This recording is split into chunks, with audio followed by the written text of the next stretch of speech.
Olá, este é o canal da JCM Expedições Pedagógicas e eu sou o professor Cássio Másculo.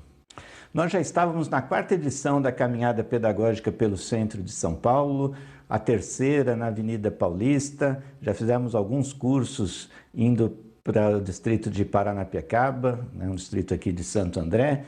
Estamos com o agendamento da quarta caminhada pedagógica na Avenida Paulista, quando fomos, como todo mundo, surpreendidos aí pelo coronavírus. Então pensei da gente fazer algumas edições da caminhada pedagógica com esse título, Caminhada Pedagógica na Sua Casa. E nessa primeira edição nós vamos fazer uma visita pela São Paulo do século XIX. Para começar essa nossa caminhada pedagógica, a gente vai se referir aos nomes das ruas, dos prédios daquele período, utilizando algumas imagens como essa do fotógrafo Militão Augusto de Azevedo, que foi produzida em 1860, ali nos meados do século XIX, e era no Largo do Colégio. Quem conhece aqui a cidade de São Paulo sabe que hoje se chama Pátio do Colégio. E olha que interessante, estava ali a igreja, e se a gente olhar do lado da igreja, o lado direito de quem olha para a foto, essa casa que aparece aqui metade, era a casa de ópera da cidade.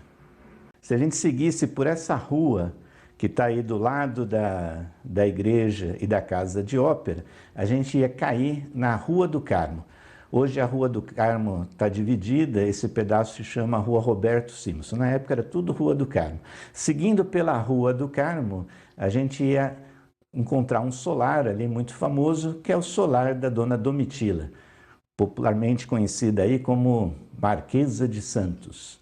E quando a gente faz a visita presencial ali ao vivo, andando pelas ruas da cidade, nesse ponto da casa da Dona Domitila, a gente trabalha a temática das mulheres, aí no caso falando sobre as mulheres da elite. E a gente poderia imaginar a Dona Domitila, 50, ela vai morar aí nessa casa em 1830, a partir de 1835 até seu falecimento em 1865. Então era bem possível que ela tenha feito esse caminho que a gente acabou de apontar, vindo aí na casa de ópera, ou ido até uma das igrejas da cidade que a gente vai ver daqui a pouco. De volta aqui ao largo do colégio, também a gente poderia fazer uma discussão do que estava acontecendo nesse momento, em 1860, será que funcionava aí o colégio? Pense nisso e ao pensar se funcionava ou não o colégio, a gente vai vendo como que os grupos vão se apropriando da cidade.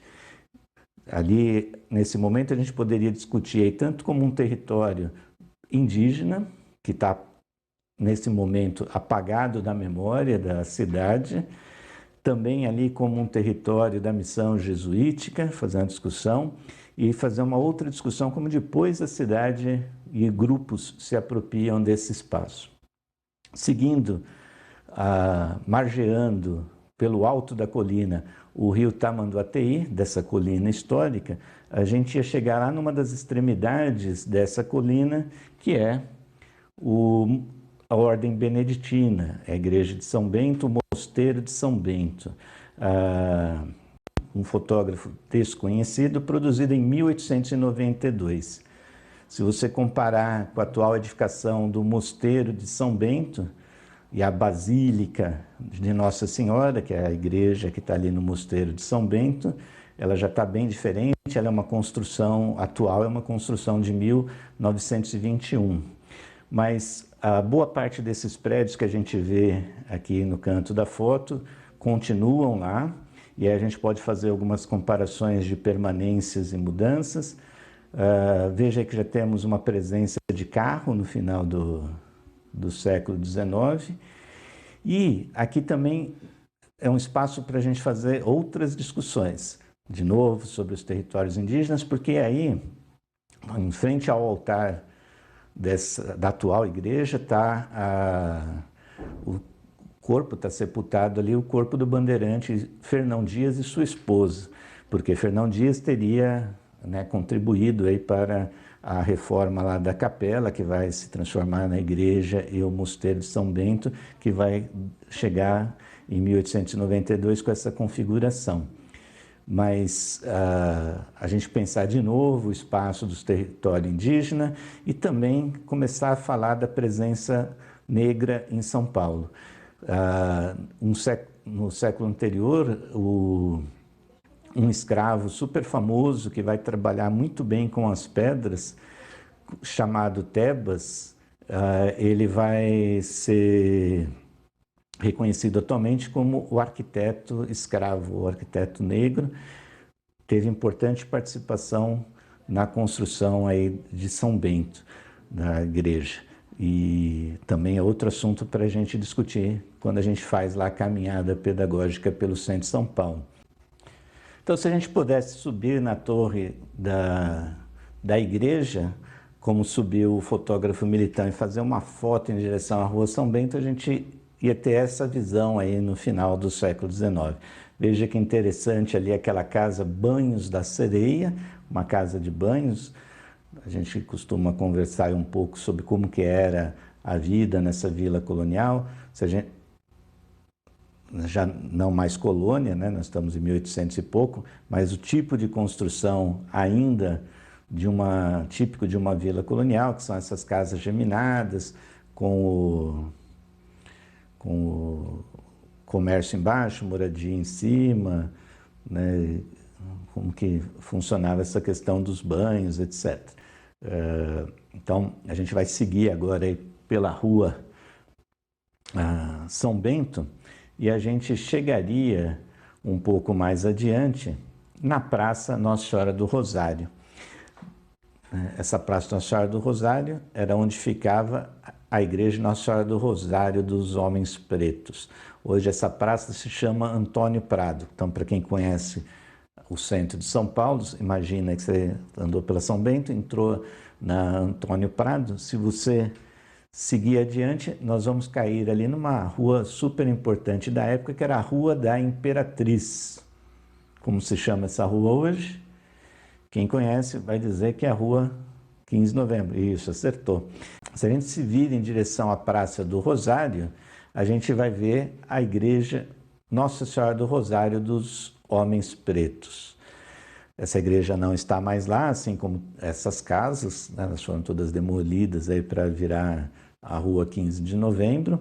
E essa igreja, né, Nossa Senhora do Rosário dos Homens Pretos, como todas as outras do mesmo nome nesse período da escravidão, era a igreja que podia ser frequentada pelos escravos. E aí também, né, porque essa igreja não está mais lá, etc. Seguindo agora pela Rua da Imperatriz em sentido ao Largo da Sé, a gente vai passar pela Rua da Quitanda.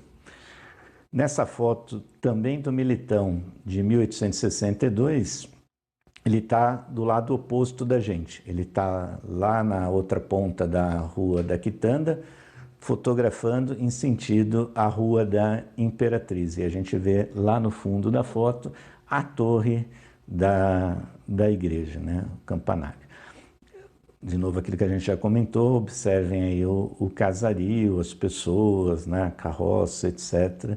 Então, imagine que a cidade de São Paulo, até este período, era uma cidade muito parecida aí com quem já visitou, né, Paraty ou outras vilas coloniais que não passaram por esse processo de demolição e que se tornaram aí o que se tornou a cidade de São Paulo, em matéria de prédios, de ocupação das ruas.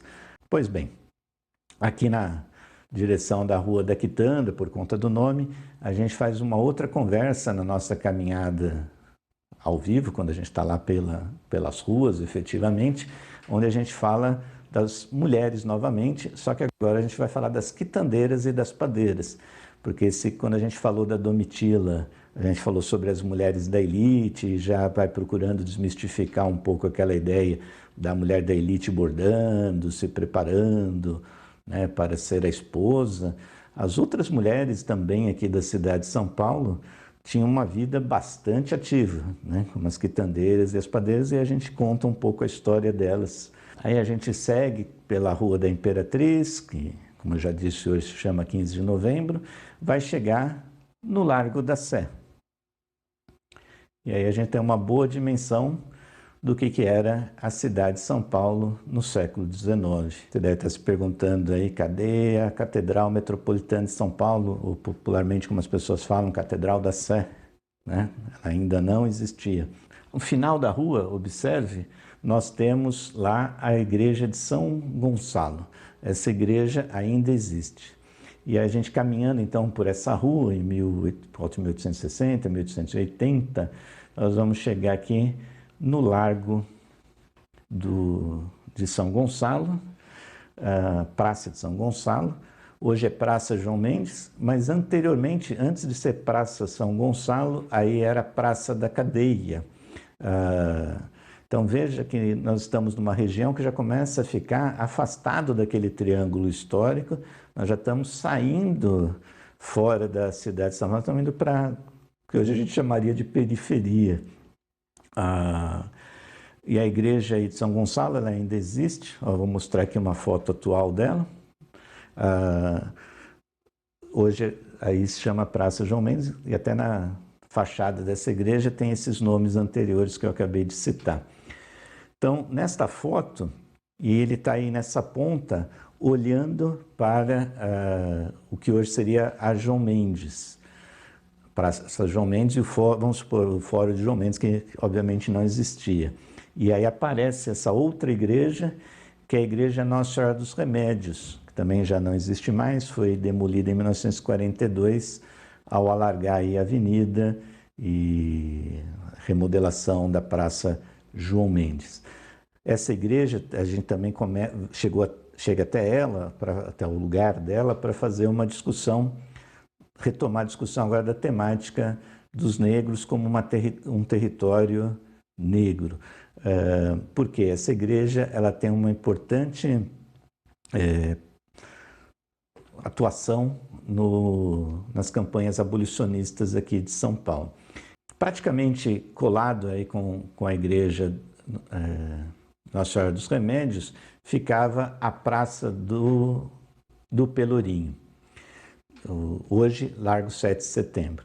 A Praça do Pelourinho, ainda não consegui achar nenhuma foto, mas aqui nessa foto do Militão, ele está onde provavelmente ficava ali o Pelourinho, fotografando a Rua da Glória. Também uma foto aí de 1887. Uma marca aí, né, desse período de escravidão na cidade de São Paulo. Caminhando um pouco aí adiante da Praça 7 de Setembro, ou da Praça do Pelourinho, a gente daria de cara com a forca.